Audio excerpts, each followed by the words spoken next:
बहुत स्वागत है आप सभी का। मैं हूं अंजलि सिंह और आप देख रहे हैं हमारा खास शो बीमा हो तो ऐसा, जहां हम बात करते हैं बीमा सेक्टर से जुड़ी बड़ी खबरों और अहम जानकारियों की।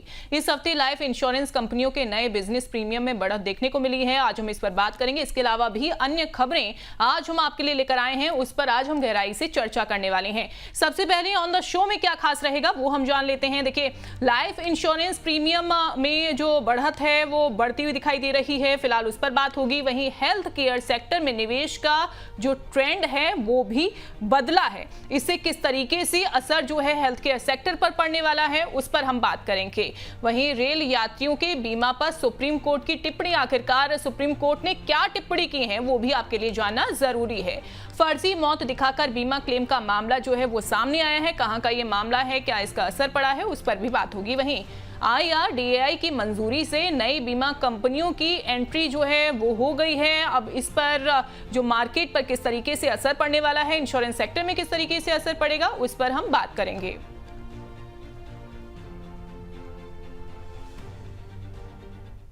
चलिए, सबसे पहले मैं आपको गेस्ट से इंट्रोड्यूस करवा देती हूं। आज हमारे साथ शो में जुड़ रहे हैं इंश्योरेंस एक्सपर्ट और बिमटेक के associate professor Manoj Kumar Pandey ji. Sir, आपका बहुत स्वागत है। Thank you Anjali. Sir, show की हम शुरुआत करेंगे, बातचीत हम आपसे शुरू करेंगे, लेकिन उससे पहले अपने दर्शकों को हम एक ऐसी कहानी दिखाते हैं जो बताती है कि सही समय पर लिया गया बीमा किस तरह मुश्किल हालात में सहारा बन सकता है। दिल्ली के रहने वाले राहुल शर्मा एक प्राइवेट कंपनी में काम करते हैं। कुछ समय पहले अचानक उनकी तबीयत खराब हुई और उन्हें अस्पताल में भर्ती कराना पड़ा।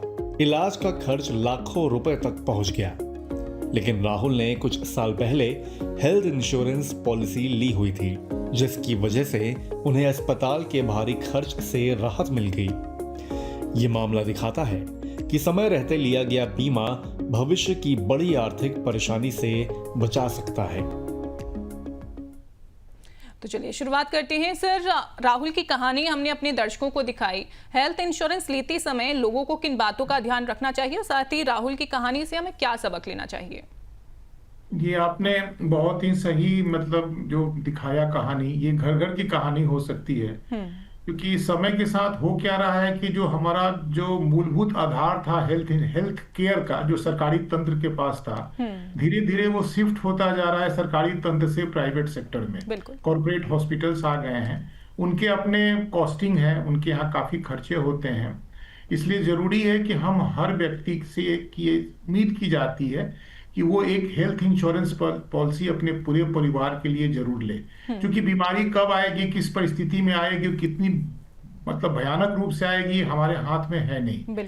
इसलिए जरूरी है कि एज ए, जिसको बोलते हैं ना, फाइनेंशियल प्लानिंग के डिफरेंट पिलर्स होते हैं, उसमें सबसे जो पहला पिलर होता है वो लाइफ इंश्योरेंस का होता है और दूसरा पिलर आपका हेल्थ इंश्योरेंस का होना चाहिए।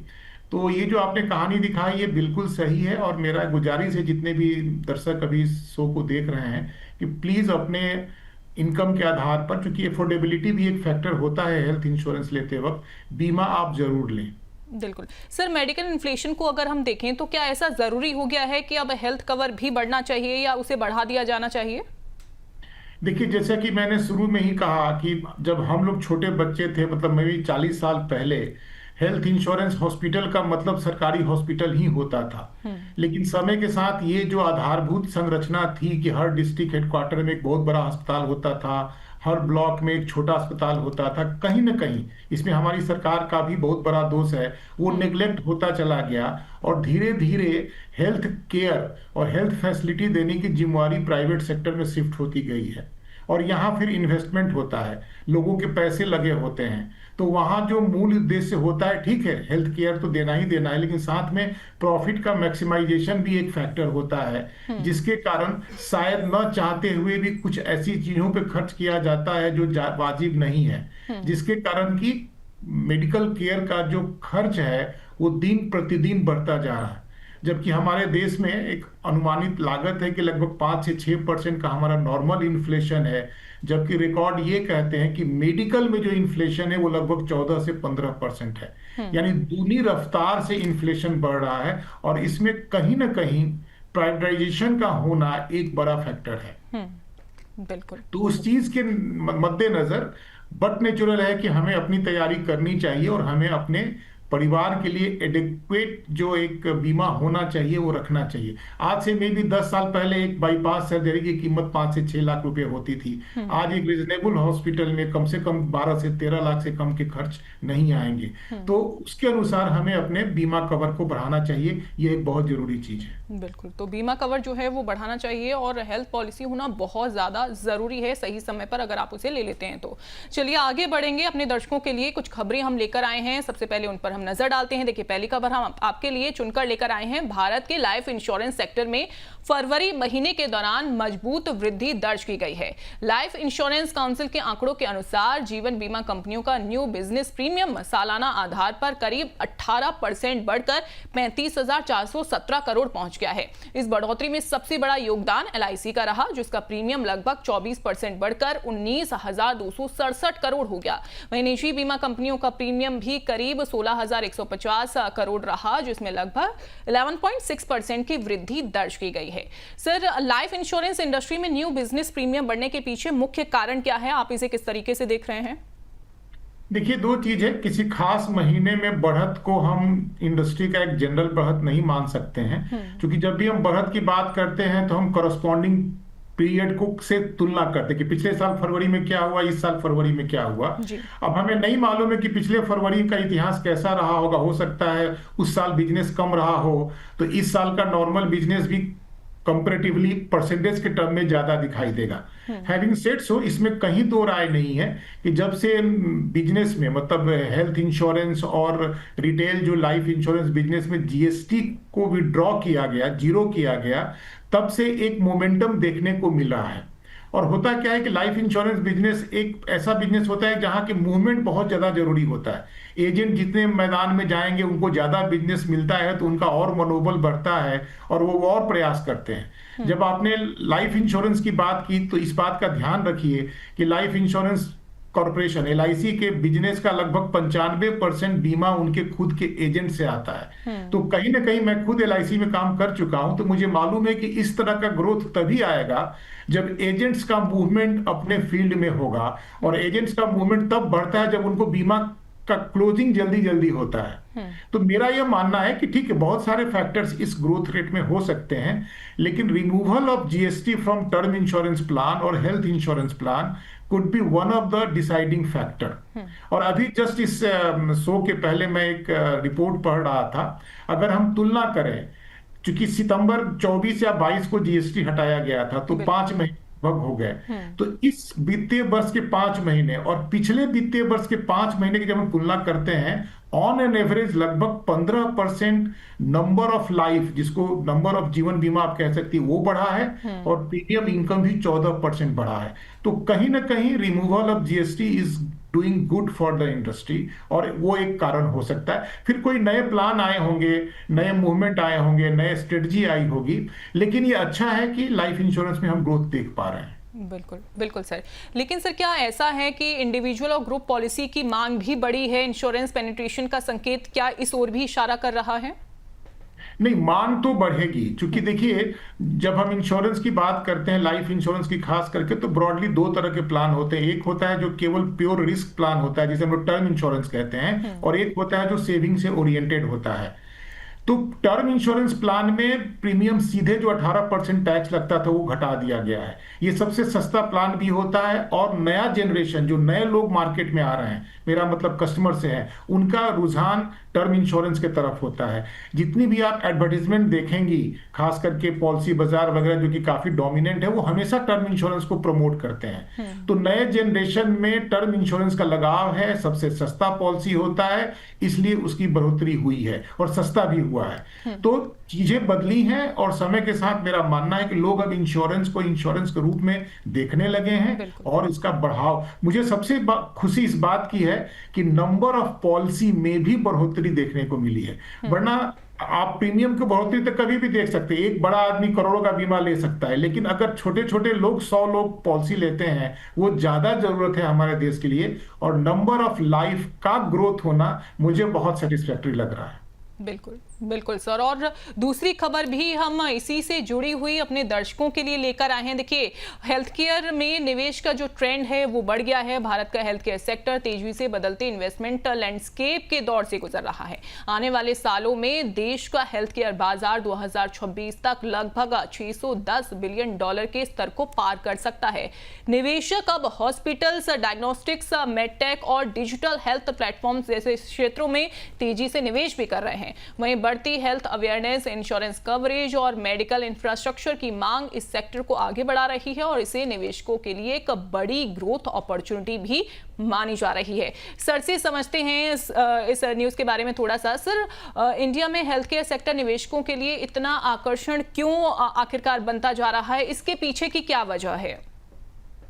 अब मुझे नहीं मालूम कि मुझे इस बात पे खुश होना चाहिए कि दुख होना चाहिए, क्योंकि मैं एक इंश्योरेंस सेक्टर से व्यक्ति हूं। और जैसा कि मैंने अपने शुरू के भी बयान में कहा कि हेल्थ इंश्योरेंस और हेल्थ केयर एक ऐसा सेंसिटिव चीज है जहां की हम कहीं ना कहीं कुछ राहत की उम्मीद करते हैं। और जैसा कि मैंने पहले भी कहा कि पहले सरकारी हॉस्पिटल हुआ करते थे जहां लोगों के मुफ्त की सुविधा मिलती थी। समय के साथ धीरे धीरे हॉस्पिटल जो गवर्नमेंट सेक्टर में थे वो खत्म होते जा रहे। हालांकि सरकार ने एम्स वगैरह बड़े बड़े हॉस्पिटल बनाए हैं, लेकिन जिस तरह से लोगों की उम्मीदें बढ़ी हैं, जिस तरह से मतलब चीजों का उत्थान हुआ है, हेल्थ सेक्टर में प्राइवेट सेक्टर की भागीदारी बढ़ती जा रही है। भारत पॉपुलेशन के हिसाब से आज दुनिया का सबसे बड़ा देश है और ग्रोइंग देश भी है। लोगों की एस्पिरेशंस भी बढ़े हैं। आज के डेट में कोई भी व्यक्ति किसी सरकारी हॉस्पिटल में 2 घंटा इंतजार करने के बजाय ज्यादा पैसा दे करके प्राइवेट हॉस्पिटल में जाना पसंद करता है। शायद एक परसेप्शन का भी मैटर है कि हमें शायद प्राइवेट सेक्टर में अच्छे डॉक्टर, अच्छी इलाज मिलती है। हालांकि इसका कोई मतलब वैज्ञानिक आधार नहीं है। अब रही बात, जब जिस तरह की अपॉर्चुनिटी है, तो जिनके पास बिजनेस का माइंड है, जो बिजनेस लोग हैं, बिजनेस करने वाले लोग हैं, वो तो ग्रोइंग सेक्टर को तो पहचानते ही हैं। तो विदाउट एनी डाउट इंडिया में हेल्थ केयर एक बहुत बड़ा सेक्टर है और प्रॉफिटेबल है। आपको ये जान के आप रिसर्च भी करा सकती हैं अपने टीम से, बल्कि इस पे एक सेमिनार, एक इस प्रोग्राम भी हो सकता है कि पिछले 5-7 सालों में भारत के हेल्थ केयर सेक्टर में जितने भी बड़े बड़े नाम आपने सुने हैं, मैक्स हो, वेदांता हो या अपोलो इंद्रप्रस्थ टाइप हॉस्पिटल हो, सब में जो भारतीय जो प्रमोटर थे उन्होंने अपने शेयर बेचे हैं और विदेशी लोगों का निवेश बढ़ा है, जिसको कि बोलते हैं पार्टिसिपेटिव इक्विटी। पीई फंड का जो इन्वेस्टमेंट है वो काफी तेजी से बढ़ा है। और यह भी एक कारण है जिससे कि हम जैसे इंश्योरेंस सेक्टर के लोग इसे एक निगेटिव मान रहे हैं, क्योंकि जब पी सेक्टर का इन्वेस्टमेंट होता है तो उनका एकमात्र पर्पस मुनाफा होता है।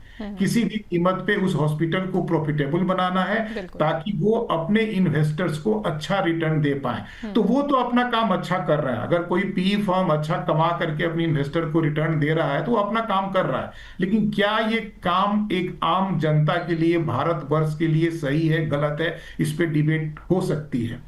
तो आपने बिल्कुल सही कहा, health care sector because of our sheer size of 146 billion population, हम अपने आप में बहुत बड़े मार्केट हैं। एस्पिरेशनल लेवल भी बढ़ा है, हेल्थ इंश्योरेंस भी बढ़ा है, जिसके कारण कि जिसको बोलते हैं हेल्थ फाइनेंसिंग की जो ऑप्शन है। पहले हमारे पास अगर हेल्थ इंश्योरेंस नहीं है तो हम किसी बड़े हॉस्पिटल में नहीं जा सकते थे, लेकिन चूंकि हेल्थ इंश्योरेंस है हम बड़े हॉस्पिटल में जा सकते हैं। तो ये 2-3 चीजों के कारण अपॉर्चुनिटी बनी है और आगे भी बनी रहेगी, इसका मुझे पूरा भरोसा है, चाहे मेरे जैसा व्यक्ति इस चीज को लाइक करे या डिसलाइक करे। बिल्कुल, यानी कि प्राइवेट इन्वेस्टमेंट भी कहीं ना कहीं बढ़ी है, उसकी वजह से हेल्थ केयर इंफ्रास्ट्रक्चर को भी जो बढ़ावा है मिला है, लोग ज़्यादा पसंद कर रहे हैं बड़े हॉस्पिटल्स को, बजाय इसके जैसा कि सर ने भी बताया कि 2 घंटे वेट करने से बेटर है कि आप थोड़े से ज़्यादा पैसे देकर आप ऐसे हॉस्पिटल में जाइए जहाँ का इंफ्रास्ट्रक्चर अच्छा है, जहाँ की अच्छी सर्विसेज हैं। चलिए आगे बढ़ेंगे, अब एक और खबर का हम रुख कर लेते हैं। रेल यात्रियों से जुड़ी हुई ये बड़ी खबर, रेल यात्रियों के लिए ट्रैवल इंश्योरेंस को लेकर सुप्रीम कोर्ट ने अहम टिप्पणी की है। कोर्ट ने कहा है कि अगर रेल यात्रा के दौरान बीमा सुविधा दी जा रही है तो इसे केवल ऑनलाइन टिकट बुकिंग तक सीमित नहीं रखा जा सकता। फिलहाल IRCTC के जरिए ऑनलाइन टिकट बुक करते समय यात्री मामूली प्रीमियम देकर बीमा ले सकते हैं, लेकिन रिजर्वेशन काउंटर से टिकट लेने वाले यात्रियों को ये ऑप्शन नहीं मिलता। कोर्ट का कहना है कि सभी यात्रियों को समान सुरक्षा और इंश्योरेंस कवरेज मिलना चाहिए। सर, रेल यात्रा के लिए ट्रैवल इंश्योरेंस को सभी यात्रियों तक बढ़ाना कितना जरूरी हो गया है, और जैसा कि ये टिप्पणी भी सुप्रीम कोर्ट की इसमें सामने आई है? देखिए, जो टिप्पणी सुप्रीम कोर्ट ने की है वो बिल्कुल जो उनका कंसर्न है, आई अप्रिशिएट इट, लेकिन कुछ व्यवहारिक लिमिटेशंस भी होते हैं। किसी भी बिजनेस में आपके पास बहुत बड़ा आइडिया हो सकता है, आपके पास बहुत अच्छा प्रोडक्ट हो सकता है, लेकिन अल्टीमेट जो 4 P's ऑफ मार्केटिंग में एक बहुत ही अहम होता है जिसको बोलते हैं डिलीवरी, डिस्ट्रीब्यूशन। वो चीज मिलना भी तो चाहिए ना। अब चाहे वो प्रोडक्ट चाहे जितना भी छोटा हो, केवल 50 या 49 पैसे में वो 10 लाख का पर्सनल एक्सीडेंट पॉलिसी IRCTC की वेबसाइट से मिलता है, लेकिन फैक्ट है कि वो टेक्निकल में वो एक कॉन्ट्रैक्ट है। वो छोटी पॉलिसी है, 50 पैसे की पॉलिसी है, लेकिन है तो वो कॉन्ट्रैक्ट जो कि एक इंश्योरेंस कंपनी और एक टिकट धारक के बीच में होता है। अब इसके लिए हमें प्लेटफॉर्म तो चाहिए ना। इसके लिए हमें उस रेल यात्री का नाम, उसका एड्रेस, उसका मतलब ऑथेंटिकेशन, आधार कार्ड, उसके नॉमिनी का नाम, ये सब सारी चीजें लेनी पड़ती हैं, जो तभी संभव हो पाता है जब हम टिकट को ऑनलाइन खरीदते हैं। जब हम ऑनलाइन जाते हैं तो हमारा मोबाइल नंबर, हमारा एड्रेस, हमारा नाम, और बाद में इंश्योरेंस कंपनी के द्वारा नॉमिनेशन भरने के लिए भी एक मेल आता है। नहीं, तो ये सब चीजें तभी संभव हो पा रही है जब हम IRCTC के एक रजिस्टर्ड कस्टमर हैं, हमारा डाटाबेस उसके पास अवेलेबल है। काउंटर से अगर हम टिकट खरीदते हैं तो ये जो इतने डिटेल चाहिए इंश्योरेंस पॉलिसी को इश्यू करने के लिए, क्या ये संभव है? इस फॉर्म में तो संभव नहीं है। लेकिन हाँ, इस बात से मैं बिल्कुल तहकीकात और मैं सहमत हूं कि जो कंसर्न सुप्रीम कोर्ट ने दिया है इस पे विचार करना चाहिए, और रेलवे एज ए इंस्टीट्यूशन एक पूरा ग्रुप इंश्योरेंस पॉलिसी ले सकता है जिसमें कि सारे वैलिड टिकट धारकों का कवरेज हो। लेकिन अब दिक्कत यह भी है ना कि जब हम काउंटर पर टिकट खरीदते हैं तो टिकट मैं खरीद सकता हूं, यात्रा आप कर सकती हैं, तो कैसे ये आइडेंटिफाई होगा कि मरने वाला व्यक्ति या घायल होने वाला व्यक्ति एक वैलिड टिकट होल्डर था? ये पहचान करने की अगर हम कोई उपाय खोज लें तो जो सुप्रीम कोर्ट ने कहा है उसे बिल्कुल इंप्लीमेंट किया जाना चाहिए।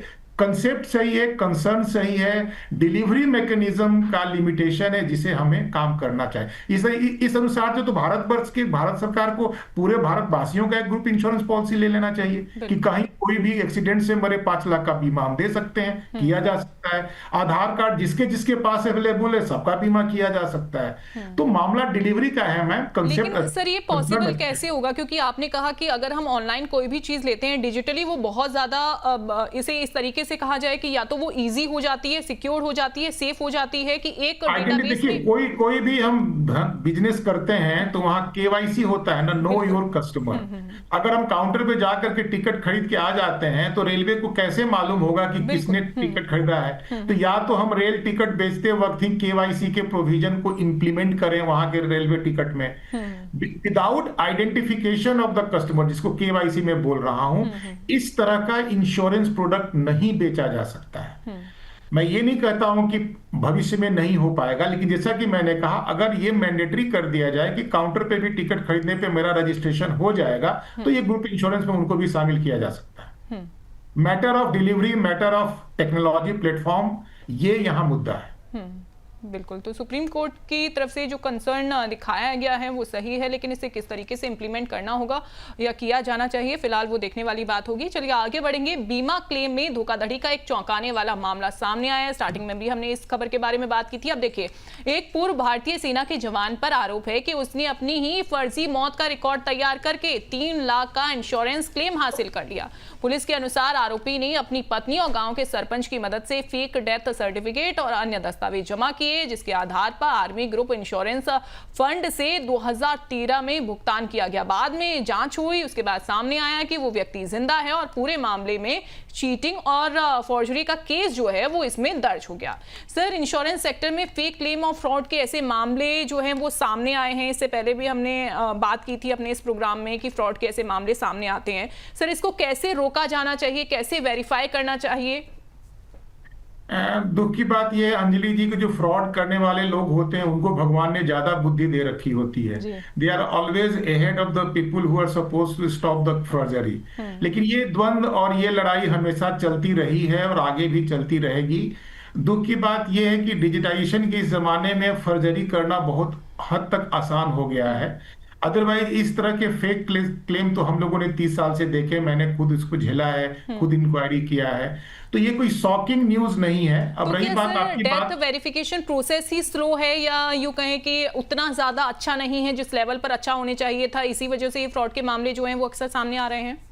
देखिए, सबसे बड़ी बात है कि धीरे धीरे वो चीजें होंगी। जैसा कि आप जानती हैं कि जो ये ब्लॉकचेन टेक्नोलॉजी वगैरह की हम बात करते हैं, जहाँ की एक डाटा जो जनरेट होता है वो सारे स्टेक होल्डर को इजिली अवेलेबल हो जाता है और उसको टेम्पर नहीं किया जा सकता है। तो जब तक हमारे यहाँ देश में जो डेथ सर्टिफिकेट की जो रजिस्ट्री है, जो आज बहुत ही डिसेंट्रलाइज है, बहुत ही मैनुअल ड्रिवेन है, जब तक उसको सेंट्रलाइज नहीं किया जा सकता है कि अगर केरला में भी कोई व्यक्ति का अगर डेथ होता है तो उसकी सूचना बाकी जगह पे मिल जाए और वही डेथ सर्टिफिकेट हर जगह यूज हो।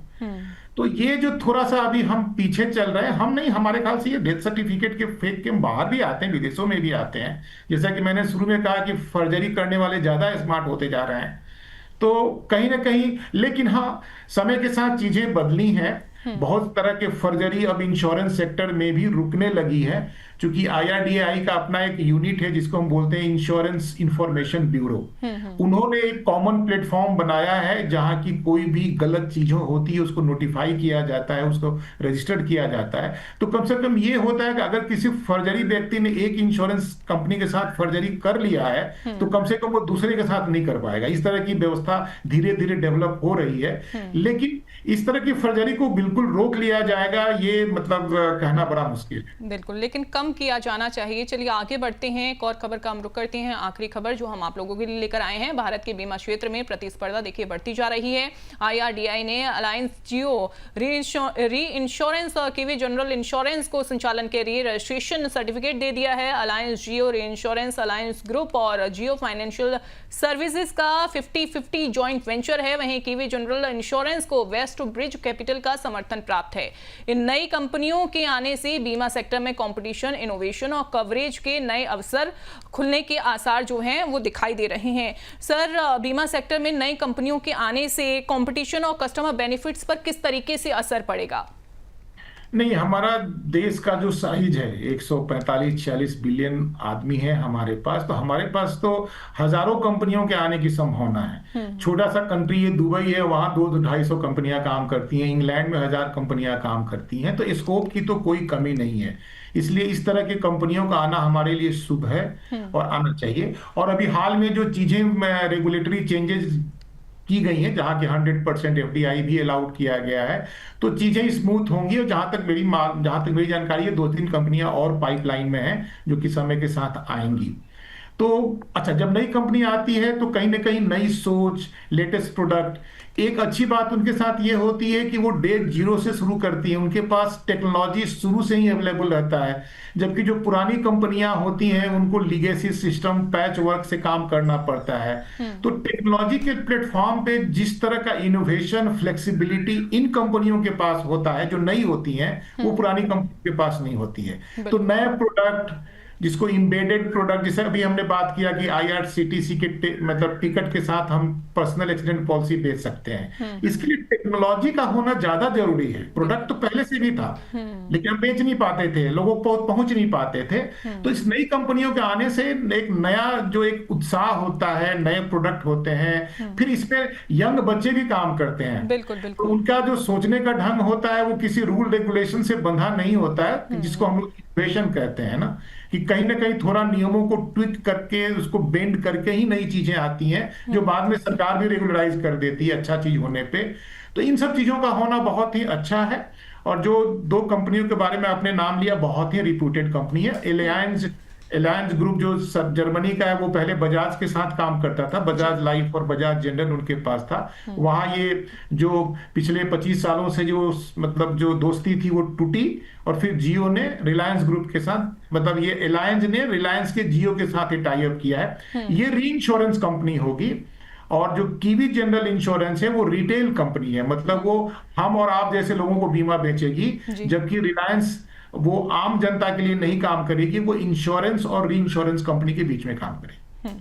बिल्कुल बिल्कुल सर। चलिए अब आगे एक चीज मैं आपको और बता दूं कि एक जस्ट मैं ऐड कर दूं कि दर्शकों को मालूम होगा कि भारत सरकार ने, जिस तरह से हम लोग जानते हैं कि लंदन या हांगकांग, सिंगापुर एक या दुबई है ना फाइनेंशियल हब बनता था, भारत सरकार ने भी अहमदाबाद में और गांधीनगर में गिफ्ट सिटी मतलब एक फाइनेंशियल हब बनाने की कोशिश की है, जो काफी तेजी से काम कर रहा है।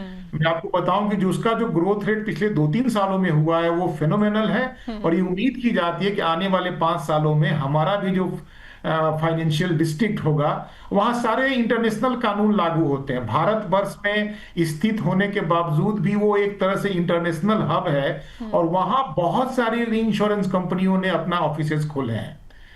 तो चूंकि वहां विदेशी कंपनी भी आकर के अपना ऑफिस खोल सकती है, तो ये जो चीजें हो रही है ये काफी अच्छा है हमारे मतलब फाइनेंशियल सेक्टर के लिए, बैंक हो, इंश्योरेंस हो, पी फर्म हो, तो ये काफी अच्छा काम हो रहा है। बिल्कुल, और न्यू इनोवेशन जो हैं वो भी इसमें देखने को मिल रहे हैं। चलिए अब हम चलेंगे अपने अगले सेगमेंट जानो फिर मानो में।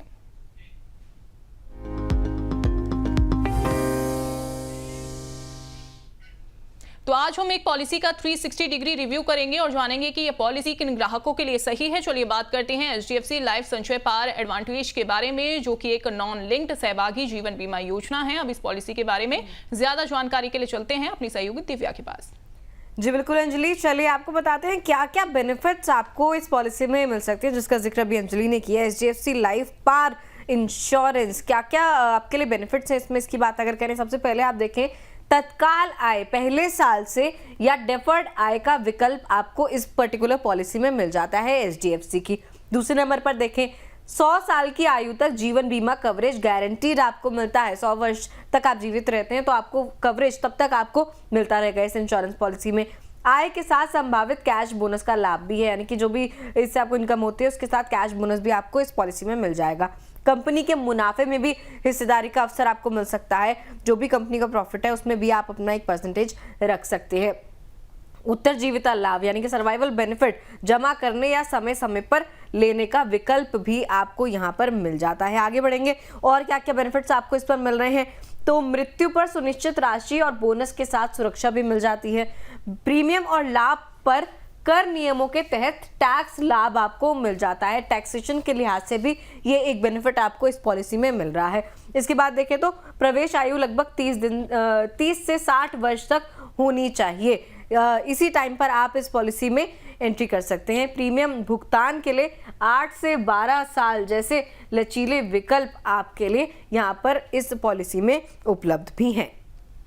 बहुत शुक्रिया दिव्या इस पॉलिसी के बारे में बताने के लिए। सर से बाकी हम समझ लेते हैं थोड़ा डिटेल में। Sir, participating and non participating insurance policy ये है, इसका अगर हमें डिफरेंस समझूं, पार्टिसिपेटिंग और नॉन पार्टिसिपेटिंग इंश्योरेंस का, इस पॉलिसी का क्या डिफरेंस है सर दोनों में? हाँ, बहुत अच्छा क्वेश्चन है, और मतलब डिफरेंस है। जब हम पार्टिसिपेटिव पॉलिसी बोलते हैं, इसका मतलब ये होता है कि उस पॉलिसी में जो बोनस का डिक्लेरेशन होगा वो कंपनी के परफॉर्मेंस से लिंक होगा। अगर कंपनी ज्यादा प्रॉफिट बना पाएगी अपने धंधे से, अपने बिजनेस से, तो वो ज्यादा बोनस अपने कस्टमर को दे सकती है। इसके विपरीत जिसे हम नॉन पार्टिसिपेटिव कहते हैं, उसमें कंपनी पहले से ही एक गारंटीड रिटर्न प्रॉमिस कर देती है, जो कि कंपनी के परफॉर्मेंस से उसका कोई लिंक नहीं होता है। अगर जो प्रॉमिस उन्होंने किया है और अगर मानिए कि उनका परफॉर्मेंस थोड़ा उतना अच्छा नहीं चल रहा है, तो उन्हें अपने घर से भी पैसा देना पड़ेगा अपने कस्टमर को। तो एक है जिसमें कि हमारा फॉर्चून कंपनी के फॉर्चून से लिंक्ड है। दूसरा है जहां की हमारा फॉर्चून मतलब कस्टमर का फॉर्चून कंपनी के फॉर्चून से लिंक्ड नहीं है, हर चीज गारंटीड है। तो अब डिपेंड करता है कि आप क्या उम्मीद करते हैं। अगर आपको लगता है कि ये कंपनी है बहुत अच्छा आगे करेगी और करने की संभावना है, तो मे भी जो पार्टिसिपेटिव पॉलिसी है, बोनस वाली पॉलिसी जिसको हिंदी में बोलते हैं, उसको हमें लेना चाहिए। या अगर आप इस तरह के व्यक्ति हैं कि जो कि गारंटीड चाहते हैं, तो फिर आपको नॉन पार्टिसिपेटिव, जिसे नॉन पार पॉलिसी कहा जाता है, वो लेना चाहिए, क्योंकि उस पॉलिसी में एक एक पैसा गारंटीड है। जबकि पार्टिसिपेटिव पॉलिसी में, बोनस वाली पॉलिसी में, बोनस का रेट ऊपर नीचे समय के साथ हो भी सकता है। बिल्कुल, तो ये आप डिसाइड कर सकते हैं कि कौन सी पॉलिसी आपको लेनी है, पार्टिसिपेटिंग और non participating insurance policy. Sir, अभी दिव्या ने बताया, उसमें कुछ एक पॉइंट था, उसमें था कि इमीडिएट इनकम और डेफर्ड इनकम ऑप्शन इसमें पॉलिसी में दिया गया है। दोनों में सर क्या डिफरेंस है, इसको कैसे समझें? मुझे जो आपने जो पॉलिसी का जो फीचर बताया, मुझे ऐसा समझ में आ रहा है कि यह एक तो पहले है कि ये होल लाइफ पॉलिसी है, यानी आपकी पॉलिसी 100 साल तक चलने वाली है। ये एक अच्छी बात है। दूसरी बात है, उन्होंने ये कहा है कि जो प्रीमियम आपको देना है वो शुरू के 8 या 12 साल में ही दे देने का भी प्रोविजन है। यानी आप चाहें तो एक्सेलरेटेड प्रीमियम दे दें और बाद में पॉलिसी के बेनिफिट का लाभ उठाते रहें। तीसरा बात जो मेरे को समझ में आ रही है कि इस पॉलिसी में कहीं ना कहीं रिकरिंग बेनिफिट का भी फायदा है, जिसको कि नॉर्मली भाषा में हम लोग मनी बैक बोलते हैं, कि हर 2 साल पे या हर 3 साल पे एक सर्टेन अमाउंट आपके हाथ में आएगा। या इस पॉलिसी में ये भी हो सकता है कि इन्होंने प्रॉमिस किया हो कि हर साल आपको 5% ऑफ सम एश्योर्ड आपको हम देते रहेंगे। अब ये जो मनी बैक है, जो आपके हाथ में पैसा वापस आ रहा है, ये आपके लिए एक तरह से इनकम हो गया। इमीडिएट और डेफर का अंतर ये होता है कि क्या आप वो जो रेगुलर इनकम आपके हाथ में आना चाहता है, आप इसे तुरंत अगले साल से ही लेना चाहते हो, या इसको आप डेफर करना चाहते हो, मुझे अभी नहीं चाहिए, मुझे अब 10 साल के बाद से आप इनकम देना। तो बट नेचुरल है कि जब आप अगले साल से ही लेना चालू करते हो तो पैसा आपके हाथ में आने लगता है। अगर आप इसको डेफर्ड कर देते हो तो वो जो आपका इनकम आपके हाथ में आता, वो इंश्योरेंस कंपनी के ही पास रह जाता है, और फिर इंश्योरेंस कंपनी उसको इन्वेस्ट करती है, उससे और पैसा कमा करके आपके अकाउंट में और पैसा आ जाता है। तो जो अगर आपने डेफर्ड इनकम का ऑप्शन लिया है, तो 10 साल बाद जो आपको रिटर्न मिलेगा, जो आपके हाथ में पैसा आएगा, बट नेचुरल है कि शुरू के लेने से ज्यादा होगा। तो ये बहुत अच्छा ऑप्शन होता है। जिसे मानिए पेंशन पॉलिसी में भी ये ऑप्शन दिया जाता है कि आपने लमसम पैसा दिया, आप तुरंत पेंशन चाहते हैं, या आप 5 साल बाद 10 साल बाद पेमेंट चाहते हैं। क्योंकि होता है कि आदमी के अपने लाइफ के अपने इनकम लेवल होते हैं। जैसे मानिए कोई 55 साल का व्यक्ति है, पैसा लमसम आ गया, तो एक पेंशन पॉलिसी ले लेगा, लेकिन उसको पेंशन की अभी जरूरत नहीं है, तो उसको डेफर्ड कर देगा। जब वो रिटायर करेगा 60वें साल, उसके बाद वो पेंशन लेना चालू करेगा। तो ये डिपेंड करता है कि आपका कैश फ्लो का रिक्वायरमेंट क्या है, आपको तुरंत पैसा चाहिए या नहीं चाहिए, बाद में चाहिए, वैसा आप चॉइस कर सकते हैं। बिल्कुल। एक सर, एक आखिरी सवाल, क्या participating policy long term wealth creation में मदद कर सकती है? बिल्कुल करती है। रेदर मेरा बहुत ही स्ट्रांग ओपिनियन है कि कभी भी आप लाइफ इंश्योरेंस को शॉर्ट टर्म गेन के हिसाब से न खरीदें। चाहे वो ट्रेडिशनल पॉलिसी हो, चाहे यूलिप पॉलिसी हो, ये तभी बेनिफिशियल होती है जब आपका पॉलिसी का टेन्योर 25 साल, 30 साल, 35 साल होता है। बहुत लोग इसको नहीं समझते हैं। आप जो भी पॉलिसी लें उसको लॉन्ग टर्म पर्सपेक्टिव से लें। और आपको ये जान के आश्चर्य होगा अंजलि जी कि लॉन्ग टर्म पॉलिसियों में एक कंपोनेंट आता है जो कि केवल लॉन्ग टर्म में होता है, उसको बोलते हैं फाइनल एडिशनल बोनस या टर्मिनल बोनस। कभी कभी वो टर्मिनल बोनस सम एश्योर्ड बीमा राशि से भी ज्यादा होता है। जस्ट फॉर एग्जांपल मैं बताऊं कि इसी 28 फरवरी को मेरी पहली पॉलिसी मैच्योर हुई है, जो मैंने LIC में ज्वाइन करने के बाद लिया था। वो पॉलिसी 33 साल की थी। 33 साल मैंने उस 1 लाख की पॉलिसी को चलाया। और आपको मैं बता दूं, दर्शकों के लिए शायद आश्चर्य की बात हो कि उस पॉलिसी में मुझे बीमा धन 1 लाख मिला, उस पे बोनस मुझे लगभग 1,40,000 मिला, और एक टर्मिनल बोनस होता है जो लॉन्ग टर्म पॉलिसी के लिए मिलता है, वो लगभग मुझे 1,30,35 हजार मिला। तो आप समझ लीजिए, जिस चीज को कंपनी ने प्रॉमिस नहीं किया था, वो सबसे बड़ा कंपोनेंट था मेरे फाइनल मैच्योरिटी में। तो मेरा ये गुजारिश है, मेरा रिक्वेस्ट है, करबद्ध प्रार्थना है सारे सुनने वालों से, इंश्योरेंस पॉलिसी जरूर लीजिए, लॉन्ग टर्म के लीजिए, और जो भी प्रीमियम देना है समय पर देते रहिए, ताकि पॉलिसी का पूरा आपको बेनिफिट मिल पाए। बिल्कुल बिल्कुल सर, बहुत शुक्रिया सर हमसे बातचीत करने के लिए। सारी न्यूज़ आपने डिस्कस की, बहुत विस्तार से आपने उनके बारे में बताया। बहुत शुक्रिया sir. Thank you Anjali, good luck. Thank you sir. तो ये थी बीमा सेक्टर से जुड़ी इस हफ्ते की प्रमुख खबरें। साफ है कि बदलते नियमों और नए उत्पादों के बीच ग्राहकों के लिए जागरूक रहना बेहद जरूरी है। कोई भी पॉलिसी लेने से पहले उसकी शर्तों और लाभों को समझना सबसे अहम कदम है। इसी के साथ अगले हफ्ते हम फिर मिलेंगे एक और नए टॉपिक के साथ।